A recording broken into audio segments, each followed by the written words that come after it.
Chapitre 15. De la vraie justification par la foi. Justifier signifie, dans les discussions de l'apôtre à ce sujet, pardonner les péchés, absoudre de la culpabilité et de la peine, recevoir en grâce et déclarer juste. En effet, l'apôtre dit aux Romains « Dieu est celui qui justifie, qui condamnera ?» Justifier et condamner s'opposent ici l'un à l'autre.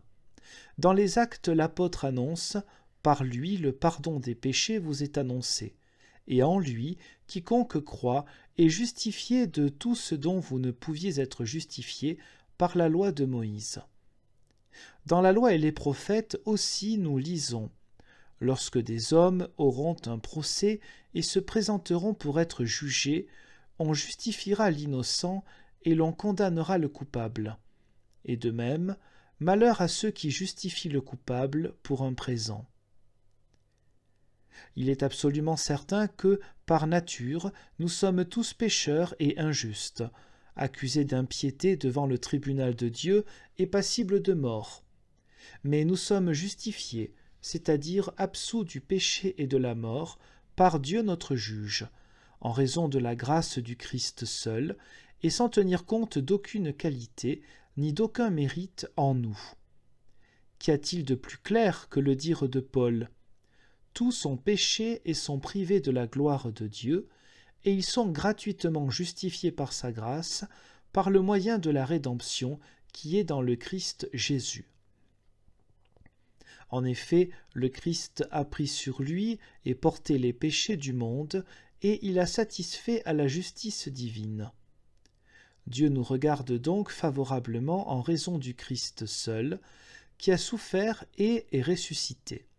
Et il nous impute, non nos péchés, mais la justice du Christ pour qu'elle soit nôtre.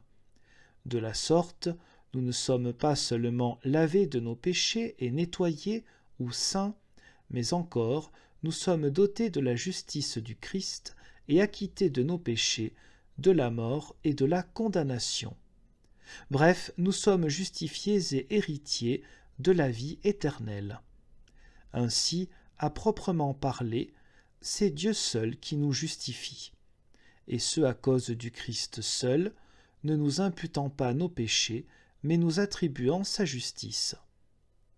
Du reste, puisque nous ne recevons pas cette justification par les œuvres, mais par la foi en la miséricorde de Dieu et en Christ, nous enseignons et nous croyons avec l'apôtre que l'homme pécheur est justifié uniquement par la foi en Christ, et non par la loi ni par aucune œuvre.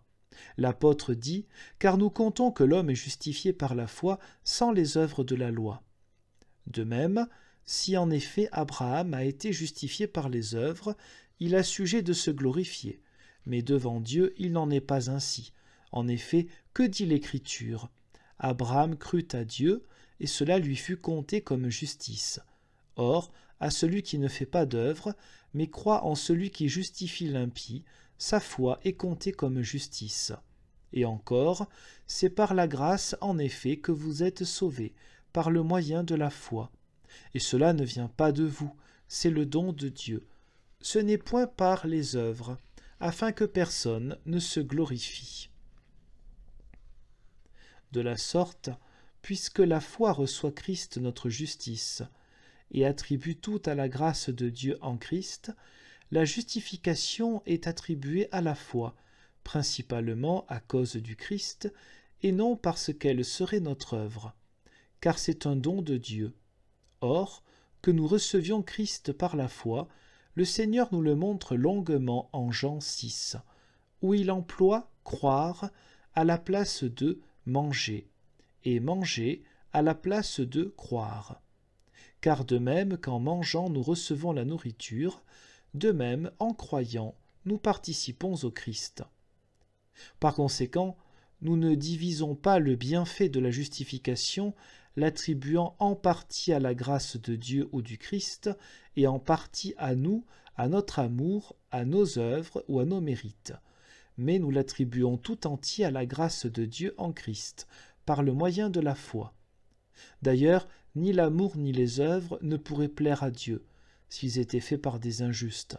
Nous devons donc d'abord être justes pour pouvoir aimer ou faire des œuvres justes.